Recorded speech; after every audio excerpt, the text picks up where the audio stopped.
I'm glad you could make it. And welcome to a week of reading thriller mystery books. I have been wanting to film this video for literally going on a year now. Like, I have been stockpiling my thriller mystery section for going on a year now. But hear me out. I am to my core an avid true crime listener. Like, I am the girlie walking her dog at 2 in the morning in downtown Toronto with AirPods in, completely unfazed. That girl, she lives right here, and I am her to my core. True crime on consistently. If I'm not listening to an audiobook, I'm listening to a true crime podcast. And then over here on the other side, as much as I am this girl, I am also perpetually terrified of absolutely everything. Horror movies, can't do it. Never been able to. Scary things, absolutely not. I will have nightmares. The girl who will check to make sure her front door is locked 92 times, is perpetually scared of everybody she sees, locks her door the second that she gets in the car. Those two entities in me, that's giving spooky season, those two versions of me exist in totality equally inside of me. Therefore, actually sitting down and reading thrillers has never clicked for me. But you know what had? Listening to thrillers. When I discovered the world of a really good thriller audiobook, my life changed. If there's one thing about me, I'm always driving. So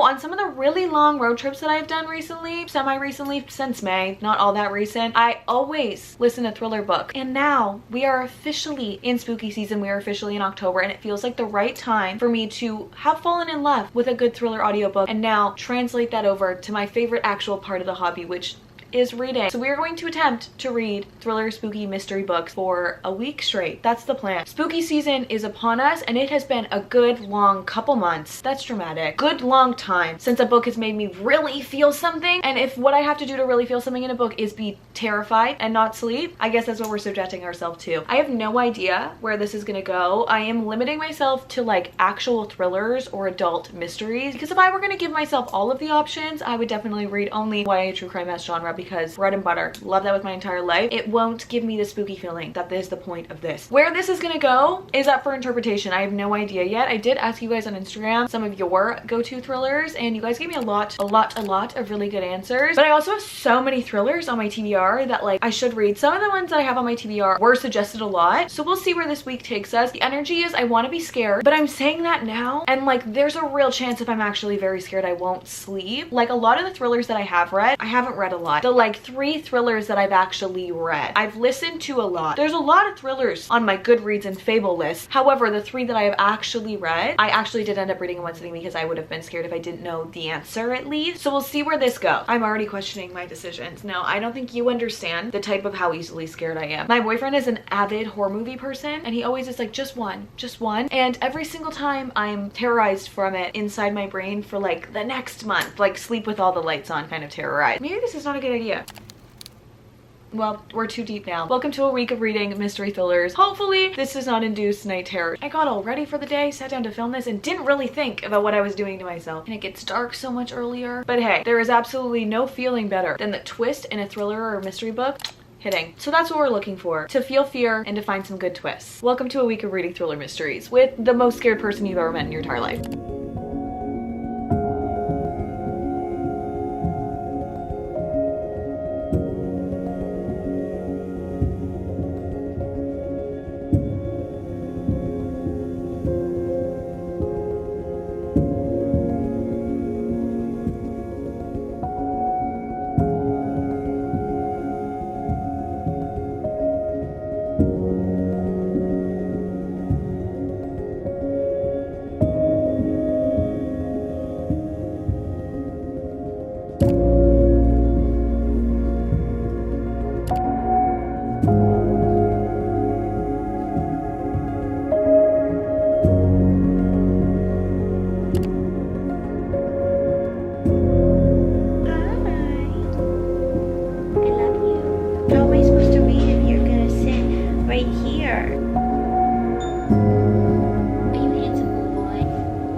amount of annotations in here are truly, they're saying more than any of the words that I'm about to say can say. I am just past halfway through this, a little bit more than halfway past through this.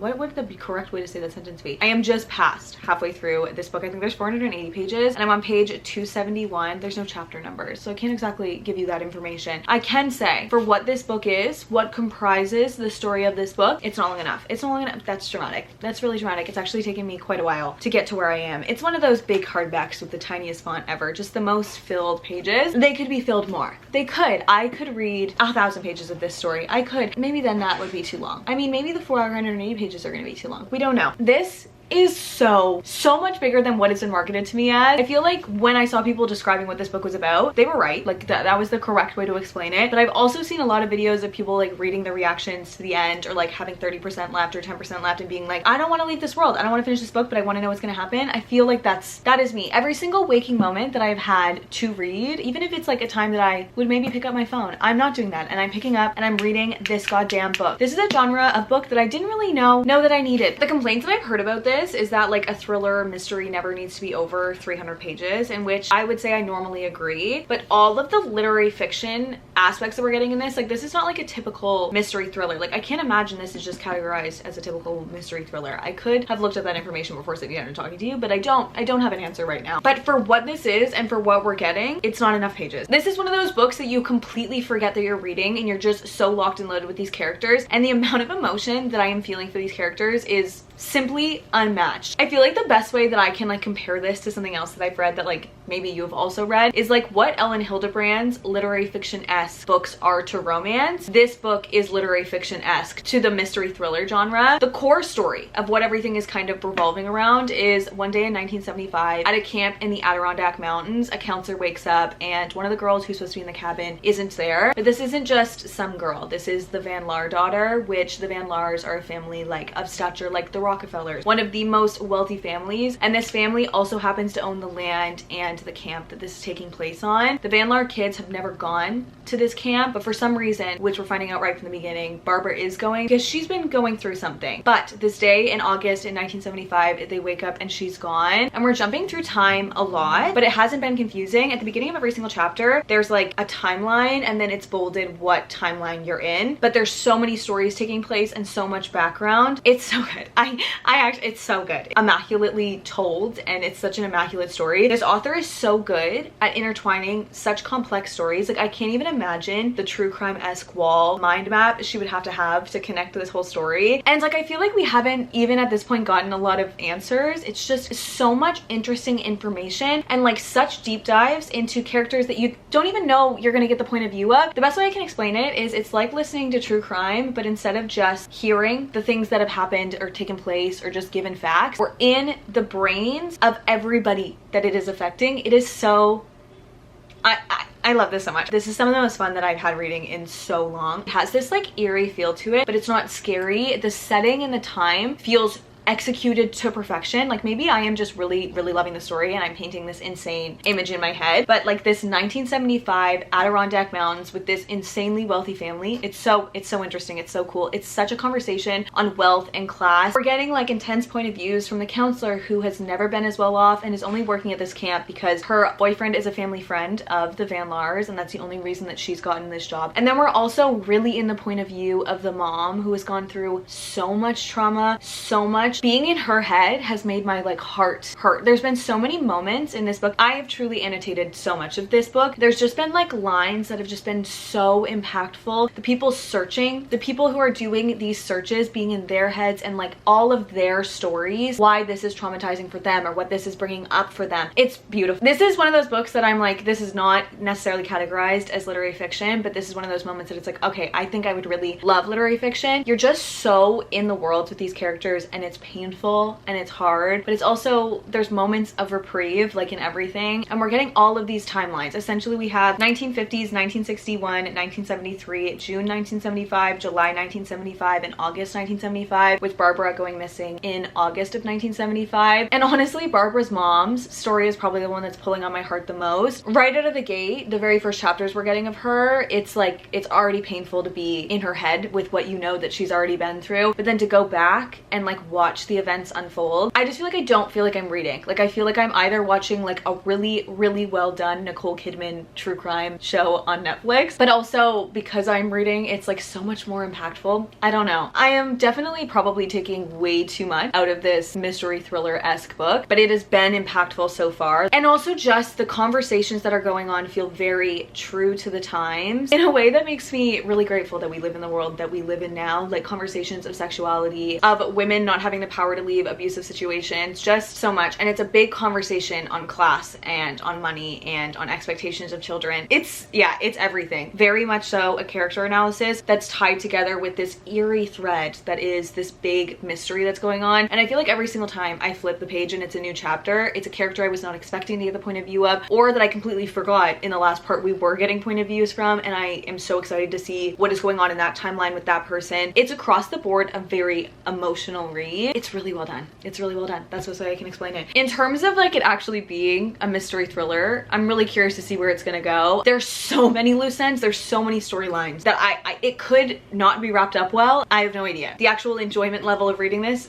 top tier, amazing. One of the most impactful books that I've read. It's not fun. It is fun because it's a great reading experience, but it's not fun subject matter. It's important. It doesn't feel fluffy and fun. It feels important, which was not what I was expecting out of trying to terrify myself for a week, but I'm not complaining.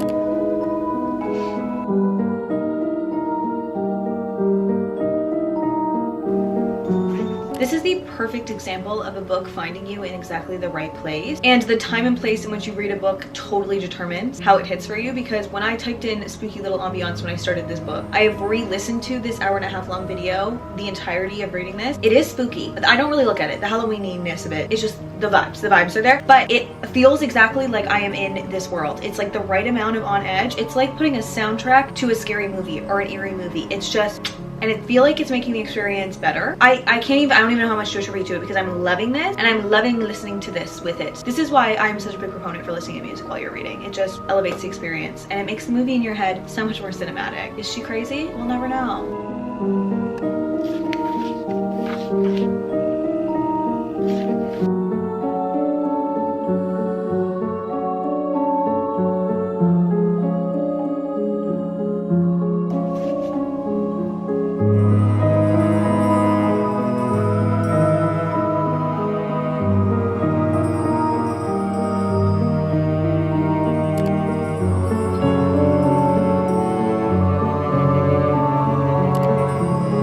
There have been so many tiny, minute, little details and little moments from like the beginning of the book or from random parts in the book that are just things that the author has said that have not necessarily looped around, but have been like the minutest of minute, teeny tiny details, moments, things circling around, characters that we have point of views of that you don't understand, that are like very slowly uncovered, and things that you could 100% miss. And I've definitely missed a good chunk of them. I've read this like pretty succinctly, like I've read it a lot in the last like 2-3 days, so everything is really fresh in my brain. But just like the teeniest of tiny moments and details that you'll learn something about a character and you'll be like, that moment and then this and then that. Like it's crafted beautifully, and there are definitely so many teeny tiny minute moment details that I would have missed. So this is the type of book that if you didn't pay attention it would still be very good, but paying attention, it is so rewarding. And like I have so many theories, but none of them work together and make sense. I have no idea where this could go, and I'm hooked.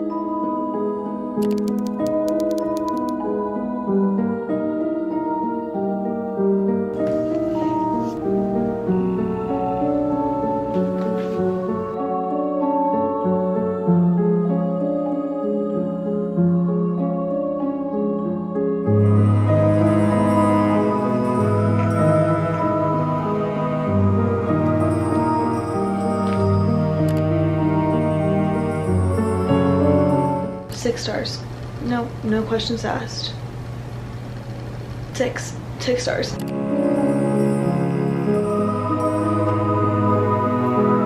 Okay.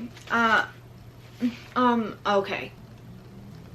I'm rarely speechless. I don't even know where to begin. How does one even begin to summarize? Okay. I always get nervous to come on here when I really, really love a book. And I always feel like I'm saying like, I really loved that too much, which like maybe it's a character flaw that I find inherent good and like good value in so many things. Like I am to my core a pretty high rater. Like I am a generous rater. But then I have those books that are like life-changing books. And I come on here and I'm like, I feel like I say that too much. I feel like people are gonna stop trusting my opinion. But when I tell you, I stayed up until 3 in the morning, which I haven't been like accidentally locked into a book to the point that I didn't even look up at the time and I was reading until 3:30 in the morning without even noticing since like when the moon hatched. So like it's been a minute. And before that I can't even remember the last time I was that locked into a book to the point that I didn't notice the time ticking by. But the second I finished, I opened my group chats and I was like, no, like is it dramatic for me to say like top 5 books of the year, like maybe top 5 books of all time? It's moments like this that I'm like, I should read more literary fiction. No questions asked. The moment I put it down, and I was sure about it, and I'm even more sure now, having spent the last 12 hours only thinking about this. 6-star read. 6-star read. One of the top reads I've read of the year. I think you have to go into this knowing it's not a thriller. It's much more literary fiction. Like, I think I kind of knew that going in, but like it's listed as mystery thriller, suspense, whatever first, and then historical fiction and literary fiction under that. I think that could be swapped in terms of like you going in and knowing that, because I loved where this went, but I think if I wasn't a big literary fiction person or like couldn't resonate with it, I would have been so, no, literally speechless. The way that this goes, the way that this wraps up, it's like a literary fiction version of a Lisa Jewell book. Like it's not shocking, it's not like out of nowhere, but like the entire context of it, you look back and you're like, what the fuck? That was a ride. I had so many anticipation guesses and like things that I thought were gonna happen, and a lot of them kind of did, but not in a way that I was like, oh, I guess that. It's a story. It's not like a case that you're trying to uncover necessarily. It's just, oh my god. And I cried. I won't even lie to literally anyone. I cried. No, I know I'm saying nothing, but I hope the reaction is telling you. I know the annotations in here. Can you even tell? Every single page, every other page, top 5 books of all time. I think the crafting of the story was so unique and so cool. It is heavy on the literary fiction and the historical fiction. The driving force of everything, like the glue that is keeping the story together and like the reason that we're here, is Barbara Van Laar going missing in 1975.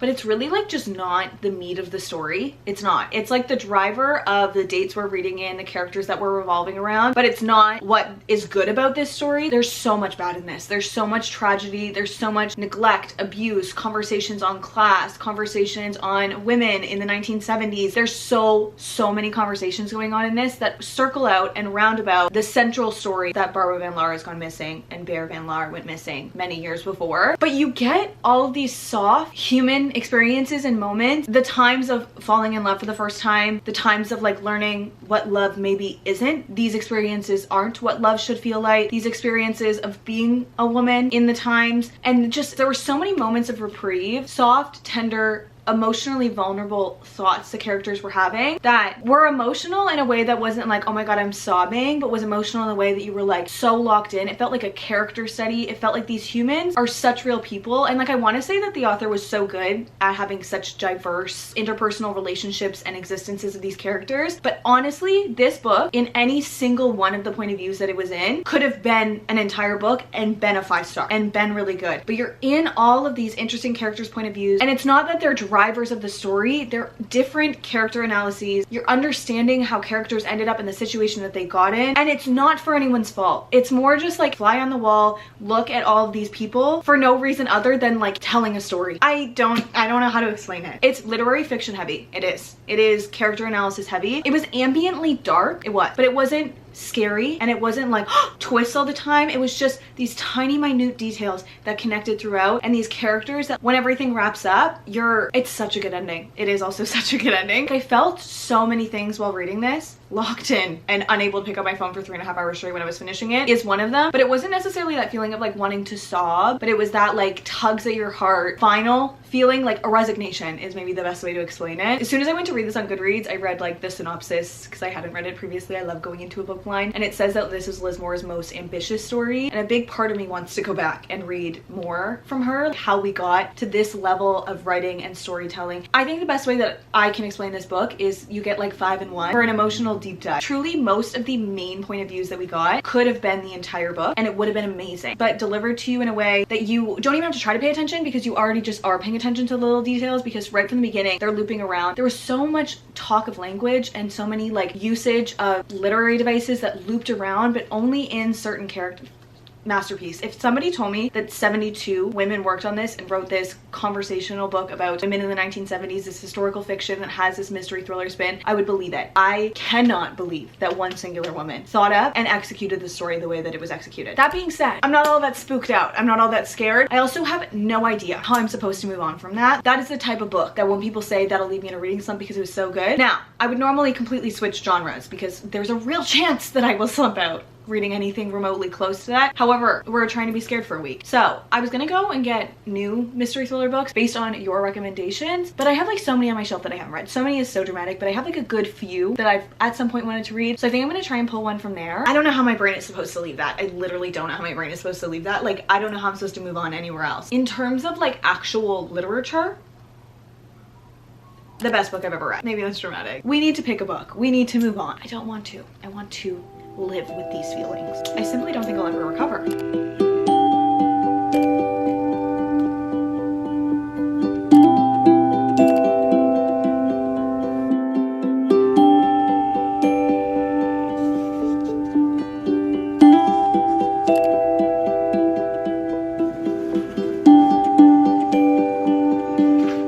This starts with a note from the author's agent that I was gonna skip, and then I was like, I'll just skim it. But it's definitely part of the story because it says, I received this novel just after Christmas last year. I do not know who by. There was no cover letter, not even a note. Inside the parcel, I found a manuscript. Most writers send their work by email these days, and I do not accept unsolicited material. But the name on the title page took my breath away because the author of this novel has been dead for some time. I decided this was a tale that deserved to be told. The publishers of this novel have changed the names of some of the characters for legal reasons, but not one word of the story. If it is a story, I confess I fear at least some of what you are about to read might be true. I'm intrigued.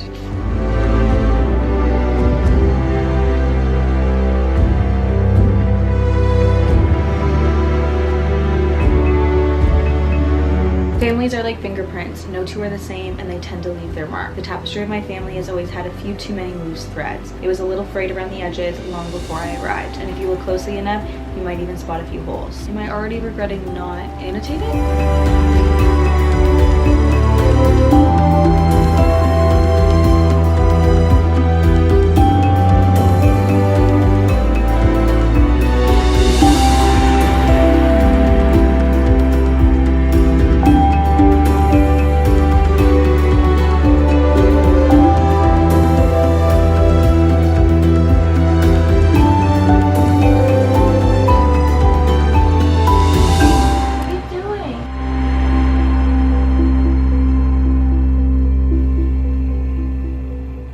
To you live at 1:30 in the morning. Again, literally again. There's one thing a mystery thriller can do, it is keep your eyes open, pry them open, keep your brain running, okay? I literally opened my phone for like 5 seconds while reading this, and I saw one of my friends, Freya, post a story about how her mom says that tea can fix everything, and I had closed the book on a paragraph about how the character's mother thought that tea could fix everything.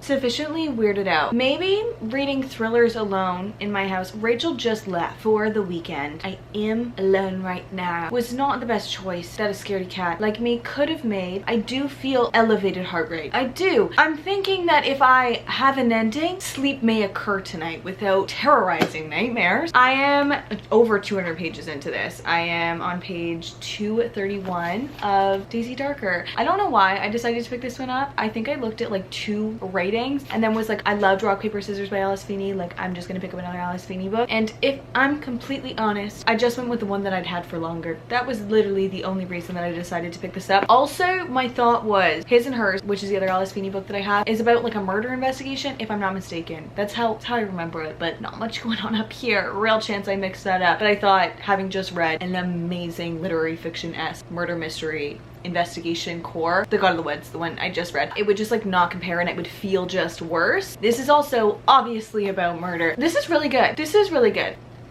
Yeah, I don't know, I haven't really thought about it. It's really good. I'm enjoying it. I mean, I've read for like 5 hours straight, 4.5 hours straight, something like that. I started this pretty late in the day, only read like 20 or 30 pages, took chance on a good walk, and then I've been kind of sitting here since like 10, and I'm over 200 pages in now. It's very good. Obviously, you wouldn't read for 5 hours without looking at your phone, Maddie, if it wasn't good. Our main character, Daisy Darker, the youngest daughter of 3 siblings in this little family, was born with a broken heart, and by that, I mean she was born with a pretty severe heart condition section, and it is a big part of her character that she dies. And I don't mean that in like a supernatural way. This is very much real life, could happen kind of way, but her heart stops and she dies and her heart needs to be brought back. So she was always the weird one. She was always the one that didn't get to go to school. And in a world where her mother and father kind of only tolerated each other, her being sick was enough to make them hate each other and hate her, kind of, for lack of a better word. I think hate is strong, and we're learning things about their childhood. These tender, sweet moments in their childhood that are so underlined in pain. Very interesting. For this only being 250 pages, it's a very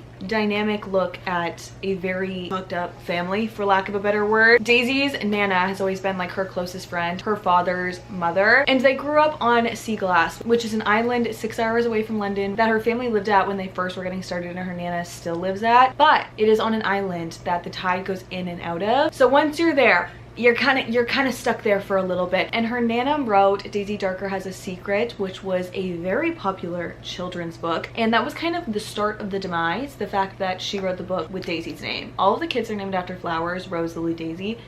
Giving Addicted Calloway Sister series. That didn't click prior to this because her mother loved gardening so much. There's so much lore locked into this. Essentially, her grandmother has read the will and been like, LOL, you guys all kind of fucking suck. So no one's getting anything, really, essentially. Lily, you can have my bar cart. That's kind of what you're getting. Everyone goes to bed, and then at midnight, the 15-year-old niece to Daisy Darker finds Nana dead on the floor with a poem written on a chalkboard that is eerie. And now people are kind of dropping like flies, but it's only supposed to be her family there. The tide is out, they can't get to land, and they need to wait the hours until the tide is in or out. Which one do we want in this situation? Until low tide. In or out is not how it's describing it. This also is quite literally taking place on Halloween because her Nana's birthday was on Halloween. Side note, her Nana got like a psychic reading that said she wouldn't live past 80. She believes is happening. Her birthday is on Halloween. It's October 31st, which I was reading these for the spooky Halloween vibe. That was why I started that sentence. It's 1:30 in the morning. I don't even know. Period. Her Nana got a reading that said she wouldn't live past 80, and now it's her 80th birthday. So she's like, probably the last one we'll all spend together, because she believes it, which is just another reminder to me that don't tell me. I don't want to know. That sounds like an awful way to live the 79 years before that. I feel like a lot has been strung into this. Like, there's a lot of pretty dynamic character, relationship, and personalities, and like everyone's kind of surface level. They have individual personalities. They suck. They do suck. Everyone kind of sucks. There's a lot of little teeny tiny hints. I feel like I have a pretty good, big, all-encompassing theory, and I hope that's what it is, because I feel like if it's not that, then it'll be stupid, like someone we haven't met, and it's like, okay. But also, if I guessed it, that would bring my rating down as well and my experience down as well. However, I feel like there's a real chance, very real chance, this is another 3 a.m. night. I only have like less than 100 pages left, and I've read 190 of them straight right now, sitting here. I will say there's a lot of poems in this, because her Nana was a poem writer, a children's poem writer, and not all the poems seem to rhyme in my mind. It could be a tired thing, but if you're gonna do poems, they should rhyme, right? It's not like a big glaring thing that's pissing me off. It's more like, that didn't rhyme. There's an extra sentence there. But also, I don't read poetry, and I could be stupid or tired and reading the wrong word. Chapter 32, this is literally all that I have left, and you're telling me that 1:30 Maddie is supposed to go to bed with an unanswered scary question in a house by herself. But pro tip, if you want to be kept awake and reading more, maybe read something that terrifies you a little bit, because I promise you, sleep won't come. It's 1:30 in the morning. If I fall asleep, it's a pure human necessity.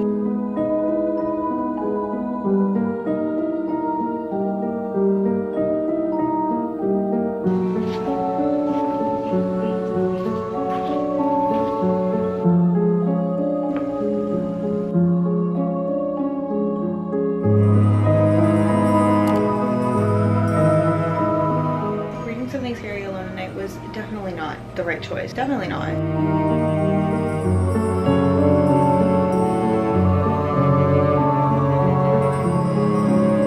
Real aha moment like 20-25 pages ago, and I think I only caught it because I've read this in succession in literally one sitting, but I'm gonna find out, I think right now, if I was right. A twist of some sort. Honestly, I'm a genius. I'm a genius.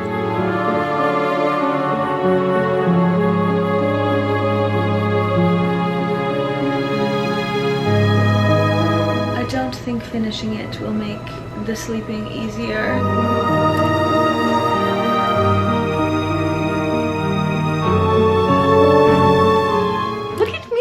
starting my day, starting my reading for the day, getting this going at like a cute 11 a.m. noon. You wouldn't even believe me if I said that I went to bed at 3:30 if you had not seen it. Like, she's so productive. Also clearly going crazy a little bit, talking to myself in my room. Daisy Darker by Alice Feeney.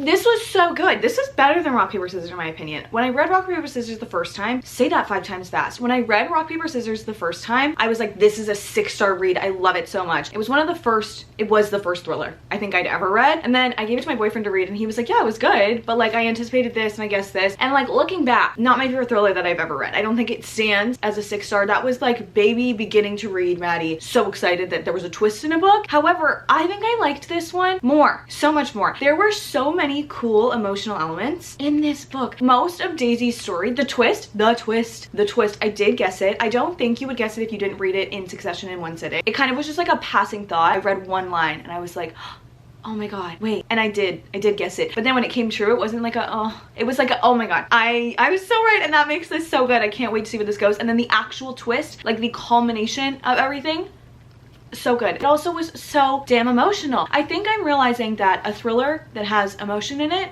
that's when I'm gonna connect. I can cry and be terrified in the same sentence, maybe not the same sentence, in the same literature, then I'm gonna eat it up every single time. I don't know where I'm gonna settle on giving this. I definitely didn't get 5-star feelings, but I wouldn't dock anything from it. Like, I don't think that anything went wrong. There wasn't a moment that was necessarily boring. Just wasn't 5-star feelings, but I wouldn't change anything about it. Like, it's a cute 4.5, 4.75. I don't know where it's gonna settle. Very good. It was kind of like a darker, eerier, more thriller, mystery, horror, not horror I guess, but scary version of like Knives Out. They even do mention like they're playing a fucked up game of Clue in this. The story was gripping. I feel like also what was so interesting is that it's kind of like a psychological twist. I don't know what the definition of a psychological thriller is. I don't know if this would classify as that. Like, I feel like Lisa Jewell classifies as a psychological thriller, but like also I don't know. I'm just a girl in her room talking about books. But following Daisy, I feel like we're getting all of these moments. She knows in present time that their family is fucked up. She knows that. But then when we're getting these past moments, the whole thing is kind of like this look back when we're having this terrible night together of like growing up and everything that she's been through and things that her siblings have done to her. But when she's telling them, there's still this like air of fondness and like compassion and love in these moments. Like, they're dark and she's like, I recognize they're dark, but it still feels like you're my family. It felt like sibling stuff. It still felt emotional, dark, but in a like sad kind of way. I think this is like one of my favorite traditional thrillers. I loved it as much as I would love a Lisa Jewell book. I think the one thing about a Lisa Jewell book going in is like the twist isn't gonna surprise you. Like, you can see it coming. It's more like solving a case. Like, the clues are there. It's just gonna be more intense than you're expecting it's gonna be. This, I really couldn't guess the twist. I couldn't anticipate it. It was like a good, true, twisty thriller, but then it had this level of emotional depth that I was not anticipating would be there at all, that kind of tore at my heartstrings a little bit and made me like fond for Daisy. And I thought I didn't like her. At 100 pages in, I was like, I think I don't like the narrator. I think I don't like her. But now, looking back, I have such fond feelings for Miss Daisy Darker. And the whole broken heart imagery, the fact that her heart would stop beating because of this heart condition, and she did literally die. And that was like a motif in it. I don't know. I very much so liked it. Rounding out this week, wrapping out this week, it felt like the wrong thing to do, to not end the week with a Frida McFadden book, because for everyone and their mom, she is the queen of thrillers. And I have a weird relationship with Frida McFadden. I have read The Housemaid, Never Lie, and Ward D. The Housemaid I read like right after Rock, Paper, Scissors in the same day pretty much. Didn't really connect with it, didn't really, I guessed a lot of the, like pretty much all of the twists like without trying to, and was kind of like, okay, so I didn't read on. And then Never Lie I listened to, really didn't like. Actually genuinely guessed everything, thought it was kind of boring, didn't love it. But then a month later I listened to Ward D and I could not guess any of it. Ambiance of creepiness was there. It was so good. This is the one that was suggested the most. So we went with The Inmate. I actually started this morning. I'm like a little bit in. I'm on chapter 8, which is page 47, if you care to know. I just never feel like I connect that much to Frida McFadden books. They're really fast and easy reads. We'll see where it goes. But basically our main character, what even is her name? I was reading it this morning. Brooke's parents have passed away and she's taken her and her son back to their hometown to live in the house. Obviously there's some like weird tension. People don't want her there. She like has hiding something, right? But she works as like a nurse, and the only place in this town that she could get a job is at the maximum security prison in town, and her high school boyfriend happens to be an inmate there, so hence The Inmate. We'll see where it goes. Her books are always like very easy and fast paced to read, like they go really quick. I would love to read this in one day, in one sitting ideally. I don't have anything else to do today. We're gonna sit down, see where this goes, and hopefully I'll be sufficiently spooked out, but I'll finish it before going to bed and I can leave the whole terrifying books in October.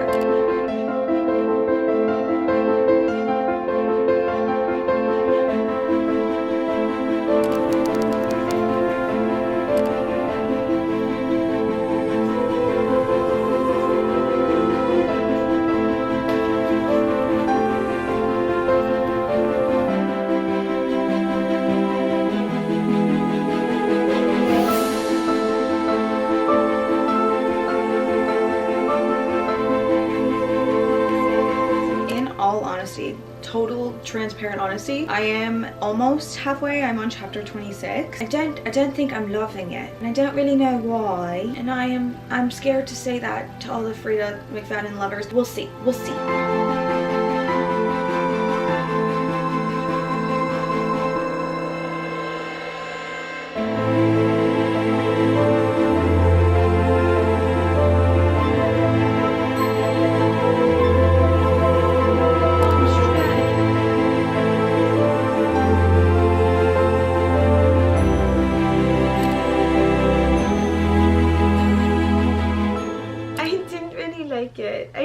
This is definitely what I was scared might happen if I picked up a Frida McFadden book, because now 3 for 4 have been not my favorite. I think I'm gonna settle on giving it a 3.75 or a 3.5.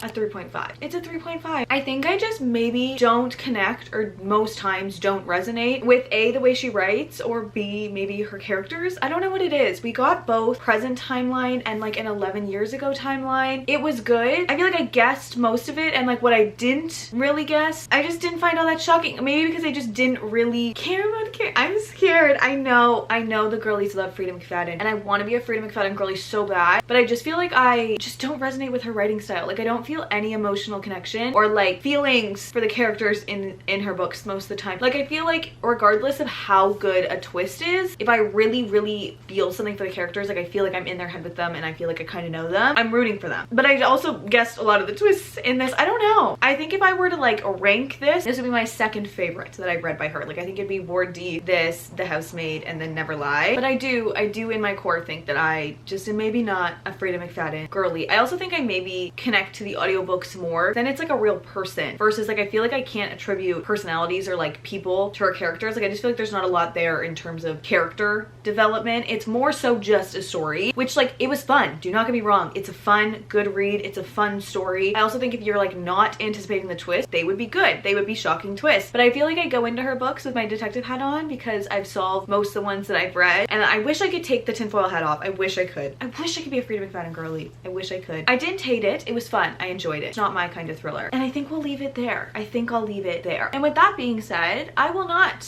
be picking up a scary book until next October. That's dramatic. I mean, this video had a lot of range, to be honest. I found a new god tier, amazing Roman Empire book, which if you were wondering, yes, I'm still thinking about God of the Woods every single day. It's still playing on repeat in my head. And then thank God I picked up Daisy Darker because I connected with that so much. It was so different that I didn't like find myself comparing them at all. They were like separate entities. I didn't feel like I was gonna slump after God of the Woods. Really liked it. And then a cute little, not my favorite. I think that when it comes to thrillers, like you either resonate with them or you don't. Everybody has different opinions when it comes to thrillers because the thing that's good is the twist. I feel like I need an emotional element to really connect with it. And on that note, I'm gonna go pick up a fluffy little rom-com or a cute little romantic-y and get my sleep schedule back on track, because I can't be staying up till 3 in the morning finishing books so that I can actually fall asleep without being scared of what's gonna happen at the end of it and thinking about that. So that's gotta come to an end. Gotta. Thanks for spending a week being a little bit marginally terrified. I'm not as scared as I thought I was gonna be starting this, you know? They weren't as terrifying. Maybe next year we go horror. I'm nervous for future Maddie. Let me know if you guys have read any of these and what you thought of them, or if you're gonna be adding any of them to your TBR, because if